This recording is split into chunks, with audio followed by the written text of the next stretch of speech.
बाथौआरिफोरा बाथौइज्म लिरनाय बे राहाखौ लानो नांगौ।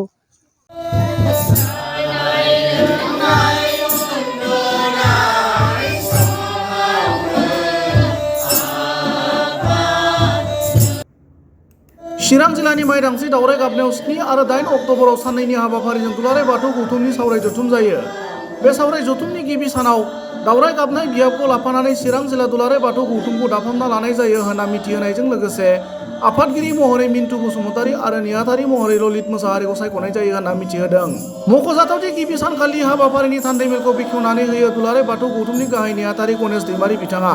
बे थान्दैमेलाव गाहाय आलासि महरै बाहागो लायो दुलाराय बाथौ गौथुमनि आफादगिरि खगेन रामसियारि, लोगोसे आलासि महरै दौरि बशिष्ठ बसुमतारी, लोगो गाहाय नेहाथारि मुलुगमुं बुहुम बसुमतारी आरो क'क्राझार जिल्ला दुलाराय बाथौ गौथुमनि आफादगिरिजों लोगोसे गुबुन गुबुन बिबाननि बिबानगिरि बिथांमोनाबो बाहागो लादोंमोन।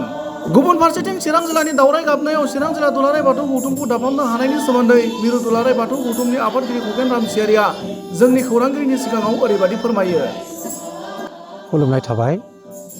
चिरां जिल्लानि दावराइ गाबनाय दुलाराय बाथौ गौथुम बियाब आफादनि बे साननैनि हाबाफारि 7 आरो 8 अक्ट'बर बे हाबाफारिजों चिरां जिल्ला दुलाराय बाथौ गौथुम एडहक कमिटि एबा दाफाम आफादखौ दानाय जाबाय।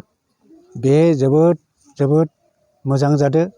जोंनि दुलाराय बाथौ गौथुमाव जेसेबां आसामाव जिल्ला दङ बेनि मादाव गंथाम जिल्लायाव जोङो दुलाराय बाथौ गौथुमखौ आफाद हिसाबै गायसननो हायाखैमोन।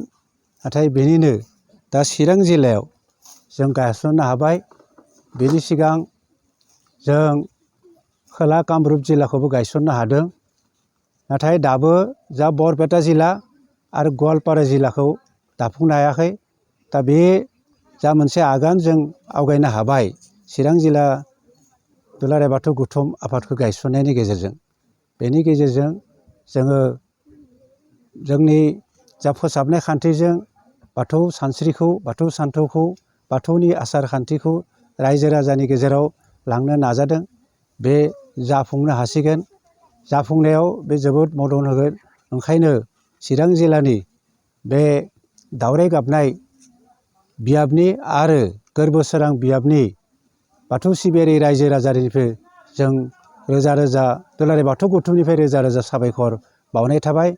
मिजिंथियो बे जिल्ला आफादा उननि समाव आरो गुबुन गुबुन बियाबखौ लाफानानै जिल्लानि गुबुन गुबुन बियाबखौ सरजाबफानानै आबुङै बे आफादखौ दानो हागोन आरो दुलाराय बाथौ गौथुमनि मिरु आफादजों मोनसे गेबें आरो गोरलै सोमोन्दो लाखिनानै खामानि मावलांगोन।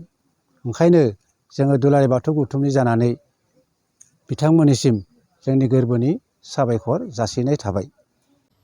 आरो लोगोसे बेजोंनो आरो मोनसे आं सोंबावनो सानदों।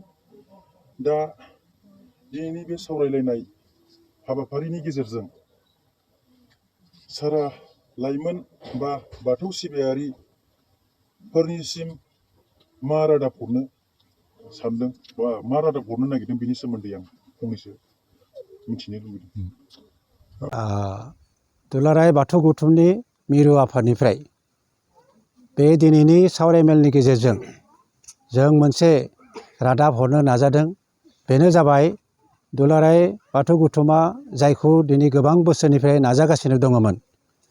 बे नाजानाय खामानियानो जादों बाथौ धोरोमखौ जोङो भारतारि संबिजित लोगोसे भारतनि RGI रेजिस्ट्रेसन जेनेरेल अफ इन्डियानि बे बिफानाव सोनानै जों जाहाथे जोंनि आर'जलाइयाव जोंनि बायदिसिना खामानियाव सरकारि खामानियाव जों बाथौइज्म हिसाबै लिरनो हायो बेनि राहाखौ लानो जों मावगासिनो दङ।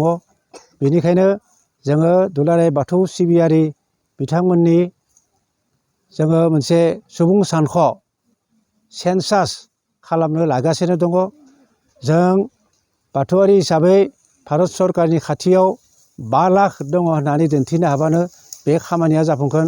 नाथाय मोनसे दुखुनांथावना बाथ्रा दङ। बे जाबाय जोंनि बर'आरिफोरनि गेजेराव हिन्दु धोरोम सिबिनाय मानसिनि अनजिमाया जाबाय 78 79.18 ख्रिस्टान धोरोम सिबियारिफोरनि अनजिमाया जाबाय 10.70 जौखोन्दो आरो जों बाथौआरिफोरा 0.46ल'सो लिरनाय दङ। बे जोबोद जोंनि थाखाय लाजिगोनां जाना दङ। जों बेखौ गोथौयै साननानै जों बाथौआरिफोरा बाथौइज्म लिरनाय बे राहाखौ लानो नांगौ। दा सरकारा गनायथ'वाबाबो दा जोङो जायखिजाया सरकारि खामानियाव एबा सेन्सास फैयोब्ला सुबुं सानख' फैयोब्ला बेहाय जोङो गावखौनो बाथौआरि होननानै बाथौइज्म होननानै लिरनाय राहाखौ लानांगौ। बे रादाबखौ जों दिनैनि सावरायनायनि गेजेरजों हरगोन। लोगोसे आरो जों फोसाबनाय खान्थिजों जिहेथु बाथौ धोरोमखौ दुलाराय मुलुगावनो फोसावनो फोगोमनो आरो फेहेरनो नाजागासिनो दङ। ओंखायनो जोंनि गेजेराव जा मोदाय दावदै सिबिनाय आसार खान्थि दङ बेफोरखौ ज्राब गारनानै जों सासेल' नुवाथारि आनान गसाइखौ सिबिनो बाथौ थानसालि गायसननाय, न'खर न'खर बाथौ बाउसालि गायसननाय बे हाबाफारिखौ मावनो थाखाय जों रायजो राजानि गेजेराव गुरैयै खावलायहरगोन। आरो बे रादाबखौनो दिनै बे सावरायमेलनि गेजेरजों जों हरगोन होननानै दिनै फोरमायनाय जाबाय।